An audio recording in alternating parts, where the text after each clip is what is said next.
أفرد سنة مدحوينة هاي حبس كركب في دينا كجرني جناعسي حدهن جد حدهن مال أو كروية ما معنا ركب أفرد سنة وحلك ilmaha iyo reerkayga iyo ehelkayga taksigaas ayaan ka dhaqaalayn jiray waan ugu shaqayn jiray dhammaan waxa soo burburay 4 sano shaqadii aan reerkayga aan way ilmihii dugsiga saraan soo gaarsiiyay waxay u fadhiyaan jaamacad la'aan kuwii kalena iskoolkoodii baan bixin waayay dhaqaale burbur aawadeed oo ay baabaaday shaqadeedii iyo professionkeygii aan Soomaalinimo iyo shacab ahaan aan ku shaqaysanay meeshaas agtaada waxay ii yaal shidaal oo caagada ku geli jiray 4 sano oo caagadaha oo farmaasi joogay shidaalku waa iska dhaafay waxaan isaga dhaafana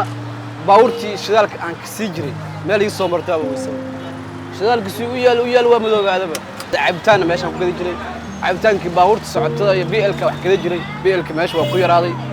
wixii dhamaa xaaladdu waa iska allo saal xarad sarifka hadda waa soo waayay sarif la sarifka taxooga uu yaraaday sidoo hore maan waa shay walba intuu joogo joog dhul waa qaymo beelay wadadii waa xumaatay dadkii oo beeraha iyo waxba ka ganacsan jiray meel ay u maraan iyo qudaartii wax ka soo baxa lama arko mar ayax iyo asaga wadanka qaybsadaba